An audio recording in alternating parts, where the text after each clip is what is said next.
Hello అండి. Subscribe చేసుకోండి. ఈరోజు సీరియల్‌లో అబ్బా! ఆ స్వామీజీ ఎవరో చెప్పండి అని మీనా అంటది. బాలు ఏమో బాలానంద స్వామి అని చాలా మహిమలున్న స్వామి. ఆ బాలానంద స్వామి ఎక్కడుంటారు అని అడుగుతది. నీ ఎదురుగానే ఉన్నాడు. ఆ! అంటే నేనే బాల సర్వం దెలిసిన జ్ఞానిని, సమస్తం కక్కించగల బాలుని. ఆ! స్వామిని అననగానే మీనా మీరా? నిజం చెప్పండి అనగానే నేను సత్యమే పలుకుచుండెని బాలా. అంటే స్వామీజీ లేడు. మరి నిమ్మకాయ ఎక్కడి నుండి పుట్టుకొచ్చింది అని అడుగుతది. నా తలకాయలో నుండి పుట్టుకొచ్చింది. రోడ్డు మీద కొన్నాను. మరి పసుపు, కుంకుమ, దారం అని అడుగుతది. అవి మాత్రం దొరకవా? స్వామీజీ పేరు చెప్పి భయపెట్టి మా అమ్మతోనూ, మనోజ్ గాడితోనూ నిజం చెప్పించాలని ఇలా చేశాను. వెంటనే మీనా అమ్మ నా మొగుడోయ్ అని అంటా ఉంటే, ఛీ ఏంటా భాష అని అంటాడు. అమ్మ నాయనోయ్ అయితే అందరికీ అబద్ధం చెప్పారా?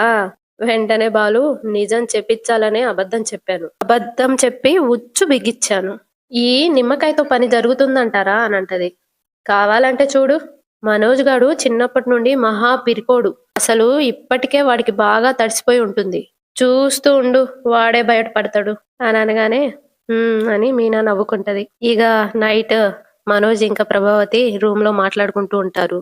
అయ్యయ్యయ్యో అమ్మ అని చూడకుండా నిమ్మకాయతో భయపెట్టిస్తున్నాడే. సరాసరి ఏదేదో జరుగుతుందని భయపెడుతున్నాడే. అయ్యో ఎంత కర్మ పట్టిందిరా భగవంతుడా అని మనోజ్ని చూస్తూ చిచి నీ వల్లేరా ఈ సమస్యలన్నీ నాకు. ఎందుకురా ఇలా తయారయ్యావు అయ్యో అని మూతి వంకరగా అంటా ఉంటది. మనోజ్ ఏమో అమ్మా అమ్మా ఎలాగమ్మా ఇలా తయారయ్యావు ఏంటమ్మా అని అనుకుంటూ మనోజ్ కూడా మూతి వంకర పోయినట్టు యాక్టింగ్ చేస్తూ ఉంటాడు. వెంటనే ప్రభావతి అరే అరే అరే నువ్వు కూడా నాలాగే తయారవుతున్నావేంట్రా నీకు కూడా నాలాగే జరుగుతున్నట్టుందిరా. ఆ అవునమ్మా అయ్యయ్యో వాడు చెప్పింది నిజమైపోతుందమ్మా అని మూతి వంకరగా పెట్టుకొని అంటూ ఉంటాడు మనోజ్. రేపు పొద్దున వీళ్ళందరికీ మన మొహాలు ఎలా చూపించాలమ్మా?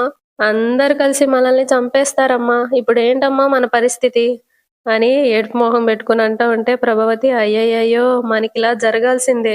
నాకు బతకాలని లేదు చచ్చిపోవాలనుంది నేను చచ్చిపోతాను అని అనుకుంటూ ఉంటే అక్కడికి రోహిణి వస్తది.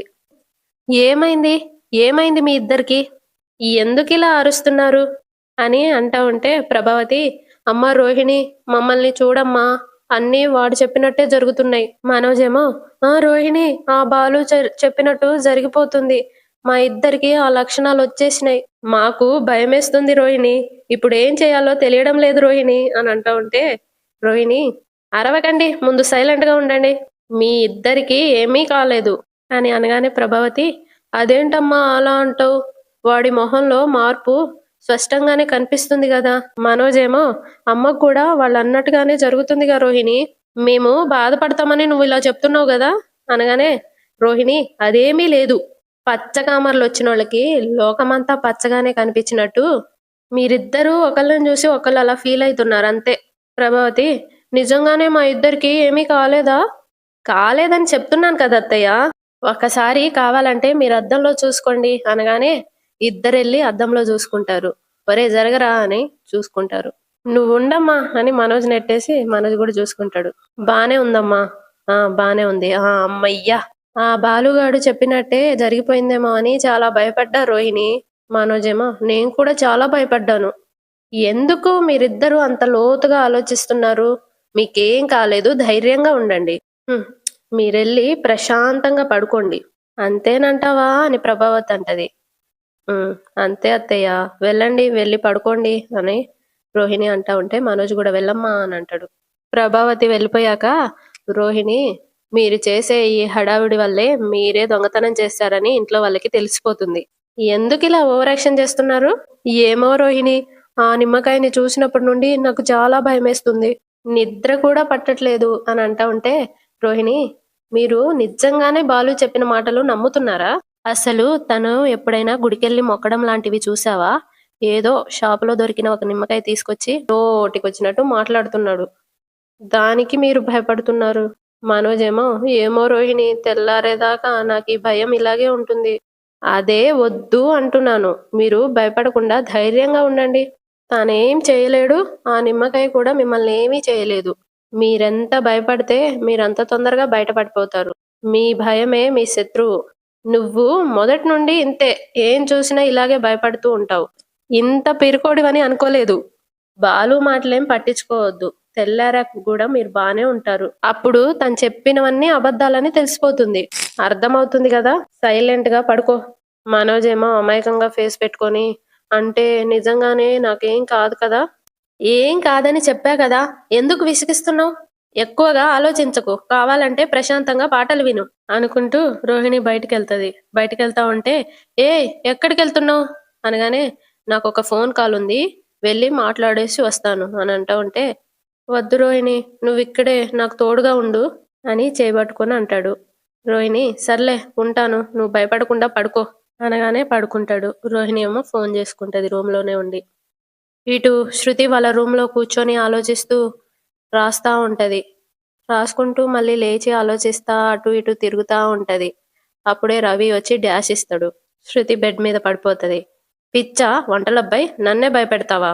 అమ్మా అని అనుకుంటూ ఉంటే రవి, ఓయ్ డబ్బుడమ్మాయి, నువ్వు నిజంగానే భయపడతావా? అంటే ఇంట్లో ఏవేవో జరుగుతున్నాయి కదా! రవి ఏమో మనకు సంబంధం లేదు కదా!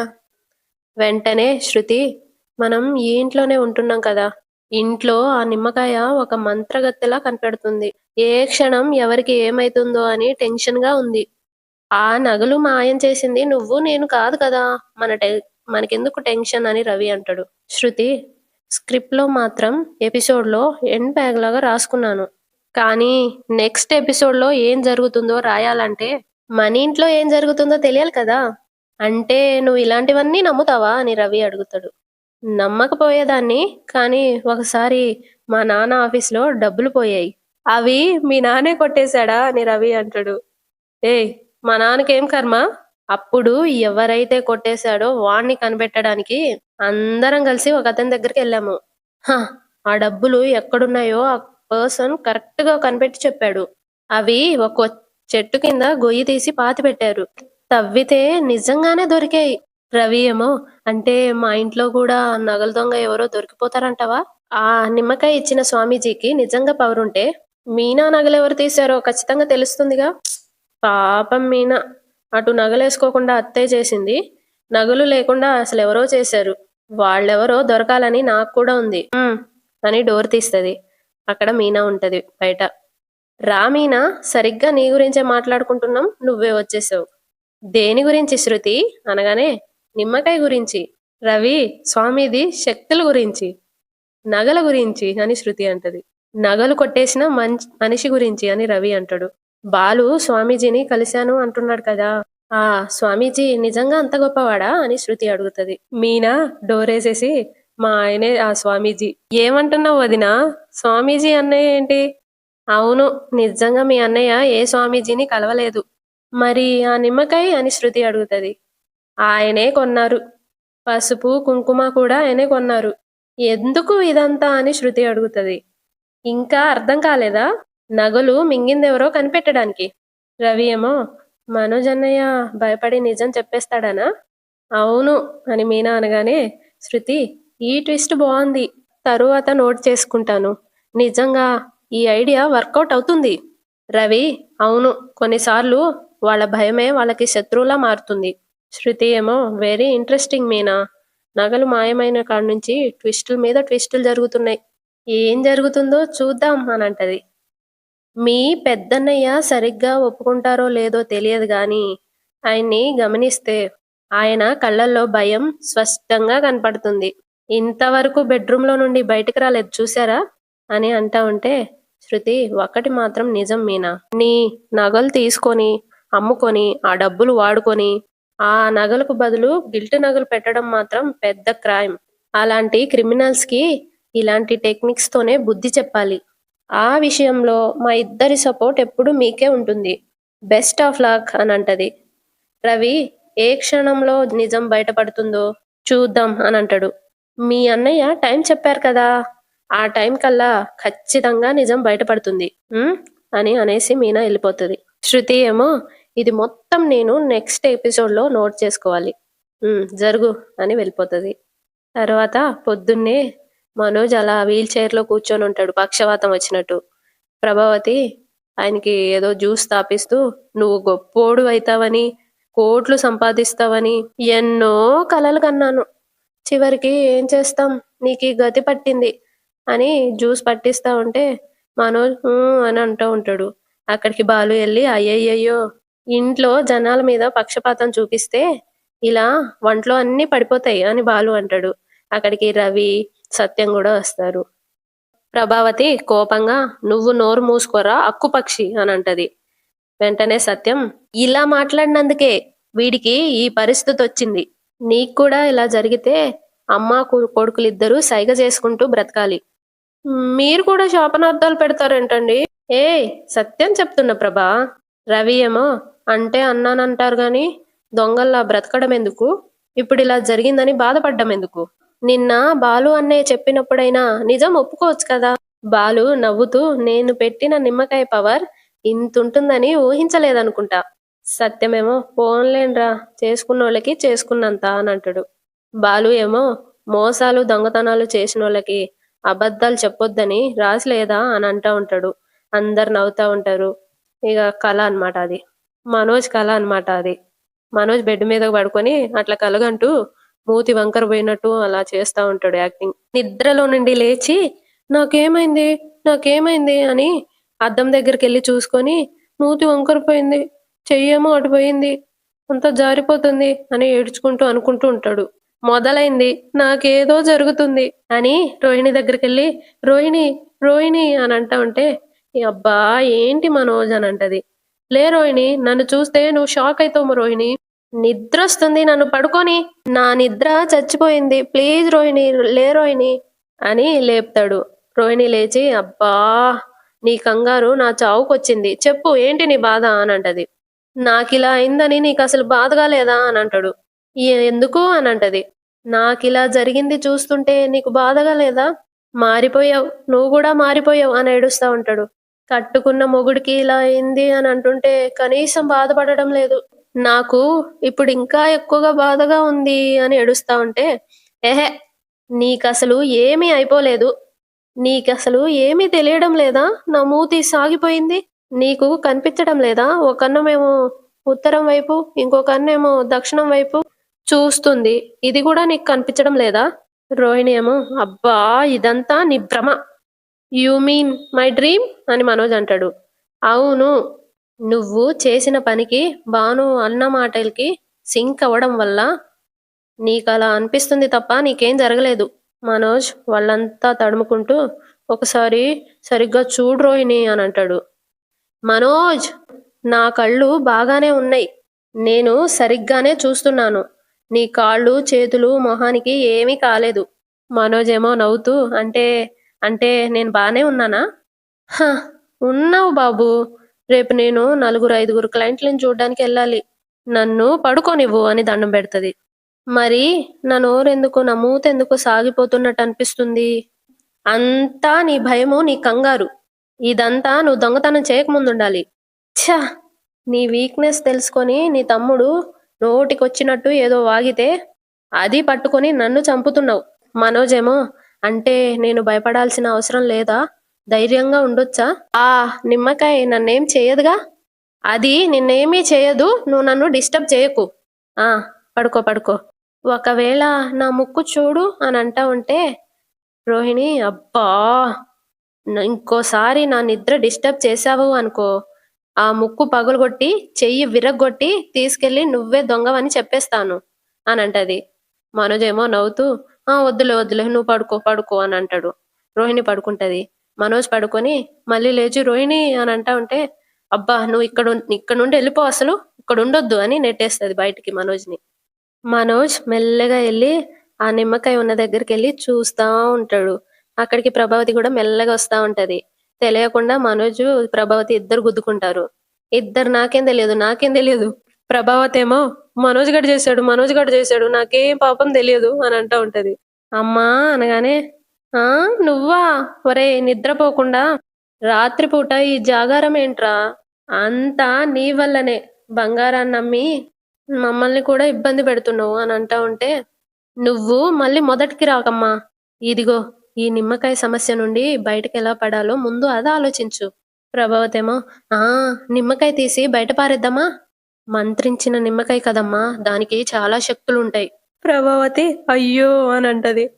నేరుగా నడుచుకుంటూ వచ్చి మళ్ళిక్కడే కూర్చుంటది. అయితే చేసేదేమీ లేదురా! ఇక్కడే కునికిపాట్లు పడదాం. అమ్మా! ఇందాకలా గదిలో నాకు ఇలా పక్షవాతం వచ్చినట్టు కలొచ్చిందమ్మా. నాన్న, బాలుగాడు, రవిగాడు నన్నెగతాళి చేస్తూనే ఉన్నారు. చాలా బాధేసింది, చిరాకేసింది. కోపంతో అరిచేశాను అనంటా ఉంటే, నాకు కూడా అలాంటి కలే ఒకటొచ్చిందిరా! ఎలా అనిపిస్తుంది చెప్పమ్మా అనడుగుతాడు. అరే! అమ్మకు బాలేదు అంటే నీ ఆత్రమేంట్రా సన్నాసి అని కొడతది. నీకు ఆరోగ్యం బాగాలేకపోతే ఎలా ఉంటుందో తెలుసుకుందామనమ్మా అనగానే ప్రభావతి చెప్తది కల. ప్రభావతి పక్షవాతం వచ్చి బయట వీల్ చైర్‌లో కూర్చుంటే మీనా అక్కడ చీపురు పట్టుకొని చూస్తా ఉంటది. ఏంటి ఇదిలా చూస్తుంది? కొంపదీసి చీపురుతో కొడుతుందా ఏంటి అని అనుకుంటది. నీకు ఇలాంటి పరిస్థితి వచ్చినందుకు నాకు చాలా బాధగా ఉందత్తయ్య అనంటది. లోపల నవ్వుకుంటూ పైకి బాధపడుతున్నట్టు నటిస్తుంది చూడిది అని అనుకుంటది లోపల. బాలు అక్కడికి ఉరుక్కుంటూ వస్తూ అయ్యో! అయ్యో! అయ్యయ్యో! రోజు ఏ పని చేసినా చేయకపోయినా ఇల్లంతా గలగలా నడుస్తూ ఉండేదానివే. ఇప్పుడు ఎవరో ఒకళ్ళు తోసుకుంటూ వెళ్తే గాని ఎక్కడికి వెళ్ళలేవు. బాధపడకమ్మా! వచ్చే జన్మలో అయినా బుద్ధిగా ఉండడానికి ప్రయత్నించు. మరి ఈ జన్మలో అని మీనా అడుగుతది. ఇంకీ జన్మకి ఈ చక్రాల కుర్చీయే గతి అని ఊపుతా ఉంటాడు బాలు. ఏంటో అని అక్కడి నుండెళ్ళిపోతే మీనా అర్థమైందిగా! నన్ను ఎన్నో సార్లు కొట్టడానికి చేయెత్తారు. మీకు ఈ పరిస్థితొచ్చింది. రోహిణి, శృతి ఎలాగూ మీ వైపు కన్నెత్తి కూడా చూడరు. మీ మంచి చెడులు అన్నీ నేనే చూసుకోవాలి. అందుకే కుక్కిన పేనులా పడుండండి అననేసి ఎళ్ళిపోతది. రోహిణి ఏమో ఫోన్ మాట్లాడుతూ బయటకొచ్చి, ఆ! విద్య మా అత్తయ్య నడవలేదు, మాట్లాడలేదు. ఇల్లు ప్రశాంతంగా ఉంటుంది. ఆ! వస్తున్నాను అని ఫోన్ కట్ జేసి, ఏంటో మీకిలాంటి పరిస్థితొచ్చింది. బాధపడకండి. మిమ్మల్ని ఇలా చూడలేకపోతున్నాను. ఇంట్లోనే ఉండి మీకు సేవలు చేయలేకపోతున్నాను. నా కోసం చాలా మంది క్లయింట్స్ ఎదురు చూస్తున్నారు. మీకు తెలుసు కదా! నేను చాలా బిజీ. వస్తాను అని ఎళ్ళిపోతది అక్కడి నుండి. ప్రభావతేమో హ్మ్. హ్మ్. అని అంటా ఉంటది. అక్కడికి శృతి గూడా బయటకొచ్చి ప్రభావతిని చూస్తది. ప్రభావతేమో లోపల లోపల అమ్మో! ఇదింకా ఎన్ని మాటలంటుందో ఏమో అని అనుకుంటది. శృతి ఆ! ఛీ! ఛీ! ఛీ! ఛీ! ఛీ! ఛీ! మిమ్మల్ని ఇలా ఇంటి ముందు కూర్చోబెట్టిందెవరు? మార్నింగ్ మార్నింగ్ మీ మొహం చూడాల్సొస్తుంది. ఈరోజు నాకెంత బ్యాడ్‌గా ఉంటుందో ఏమో! పాడైపోయినట్టే పనికిరానివి ఇలా ఇంటి ముందు పెట్టొద్దని మీకు తెలియదా? Full negative vibes. Too bad aunty. హా! చూడండాంటీ వన్స్ మీకిలాంటి పరిస్థితొచ్చాక ఇంకా ఇలాగే ఉండి ఏం ఉపయోగం? అంకుల్‌కి విడాకులిచ్చేయొచ్చుగా? మీరు స్మైల్ చేస్తున్న మంచి ఫోటోని చూసి ఫ్రేమ్ కట్టించి హాల్‌లో పెట్టిస్తాను. థింక్ అబౌట్ ఇట్ అని అనేసి ఎళ్ళిపోతది అక్కడి నుండి. అదంతా చెప్పాక మనోజ్ హ్మ్. ఆపేయ్, ఆపేయ్. నీ పరిస్థితి నేను చూడలేకపోతున్నాను ఆపేయ్. ప్రభావతి ఆ! ఊహించుకుంటేనే భయమేస్తుందిరా! అయ్యో! ఈ నిమ్మకాయ వల్ల ఏదో ఒకటి జరిగేలా ఉందమ్మా! ధైర్యం చెప్పి నిజం చెప్పేద్దామా? రేయ్! నిజం చెప్తే ఇద్దరం చెరో చిప్ప తీసుకొని రోడ్డు మీద పడాలి. మరి ఇలాంటి పరిస్థితుల్లో ఇంట్లో బతకలేం కదమ్మా! అని చెయ్యి వంకర పెట్టి చూపిత్తడు. పరిష్కారం చూద్దాం అనంటది. మనోజ్ ఎలా అని అడుగుతాడు. ఆ! కామాక్షికి తెలిసిన కొంతమంది స్వాములున్నారు.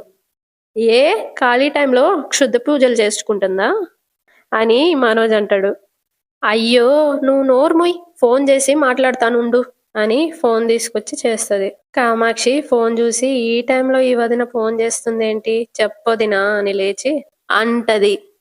ప్రభావతేమో కామాక్షి నన్ను, మనోజ్‌ని నువ్వే ఆదుకోవాలి. అప్పు కావాలా? నా దగ్గర లేవు అనంటది. అది కాదు కామాక్షి ఇంట్లో పరిస్థితులేమీ బాగోలేవు. హా! సరుకులు తెచ్చిమ్మంటావా? వస్తాలే పొద్దున్నే వస్తాను అని ఫోన్ పెట్టబోతది కామాక్షి. అప్పుడు ప్రభావతి కామాక్షి! మనోజేమో అమ్మా! మెల్లగా మాట్లాడు అందరు నిద్రలేస్తారు. కామాక్షి చెప్పేది పూర్తిగా విను. సరే చెప్పొదినా. ఇక్కడ బాలుగాడు మంత్రించిన నిమ్మకాయ ఒకటి తెచ్చాడు. కామాక్షి ఏ మంత్రి అని అడుగుతది. ప్రభావతి అయ్యో! మంత్రి కాదు అని అంటా ఉంటే అదే మంత్రి ఇచ్చినా అని అన్నావు కదా! మంత్రి ఇచ్చినా కాదు కామాక్షి, మంత్రించినా. ఓహ్! మంత్రించిన నిమ్మకాయా? చెప్పు చెప్పు. ఆ నిమ్మకాయని తెచ్చి పూజ గదిలో పెట్టాడు అని అంటా ఉంటే ఈరోజు ఎపిసోడ్ అయిపోతది. రేపటి ఎపిసోడ్‌లో మనోజ్ నా పాపం పండింది. దేవుడు చూస్తున్నాడు అంటే ఏదో అనుకున్నాను అని అంటా ఉంటే ప్రభావతి ఏం చేద్దాం అని అడుగుతది. ఆ నిమ్మకాయని తీసుకెళ్ళి ఎక్కడైనా పాతి పెడదాం అని అంటాడు. ప్రభావతి మెల్లిగా ఆ నిమ్మకాయని తీసుకొని ఇద్దరు కలిసి బయటికెళ్తా ఉంటారు డోర్ తీసి. అప్పుడే అందరు లైట్లేసి వీళ్ళని చూసేస్తారు. బాలు ఏమో మనిషి పుట్టుక పుట్టలేదేంట్రా? నా భార్య నగలు అమ్మేశావేంట్రా? అని అంటాడు. ఆ నగలు తీసింది మీరు కాదా అని మీనా అంటే ప్రభావతి ఏమన్నావే అని కొట్టడానికి పోతది. సత్యం కోపంగా ప్రభావతి చేయి పట్టుకొని ఏయ్ అంటాడు. తర్వాత మనోజ్ దగ్గరికెళ్ళి ఆ నగలు అమ్మేసింది నువ్వేనా అని సీరియస్ గా అడుగుతాడు. నేను కాదు నాన్న అని మనోజ్ అనేసరికి ఒరేయ్ చెప్పరా అని బాలు కొట్టడానికి పోతాడు. నేనే ఆ నగలు అమ్మేశాను. ఈ విషయం అమ్మకు కూడా తెలుసు అనగానే సత్యం నా కడుపున చెడబుట్టావు కదరా నిన్ను అని కొడతా ఉంటాడు. ఏవండి ఆపండి అని ప్రభావతి ఆపుతా ఉంటే ప్రభావతిని నెట్టేస్తాడు. అంతటితో ఈ రోజు ఎపిసోడ్ అయిపోతది. సబ్స్క్రైబ్ చేసుకోవచ్చు కదా, లైక్ కూడా చేయండి.